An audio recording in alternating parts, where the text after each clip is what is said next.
Well, there's definitely a shift in thinking that these sort of groups exist, and now it's more important than ever that we kind of combat their efforts.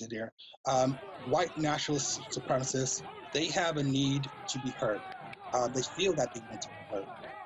It needs to be done in a non-aggressive manner. We need to sit down with these groups to really find out what is their objective. We realize they say white supremacists, things like that. But some of them have also said that they also want to be heard. And what does that really mean to be represented? We have blacks on the other side. We have other Latinos, other minorities that also want to be heard. But what is the fear that they have, these white supremacists, these sort of alt-right groups have, that we can't reconcile for them? So I just want to state that there are polls that have been going on throughout the past year.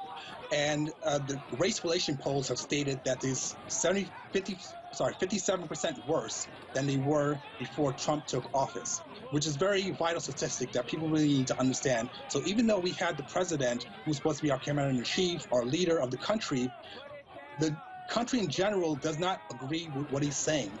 And we have a very difficult political system where we have to do things by the law, by our constitution. So it's not very easy to combat what the president says on a political level. So that's why we need a strength in numbers when we come to our elections, midterm elections, and also in the upcoming presidential elections. People need to come in mass and support their own ideals that sort of combat these hate groups. Our fundamental right that we have in the United States is freedom of speech.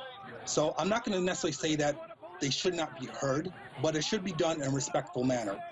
The country is founded on very different ideals. There's very different religions here, creeds, ethnicities, nationalities, things like that. So it's very important that we sit down in a cohesive manner and really kind of sit down and really figure out what are we trying to achieve as a collective unity in this country.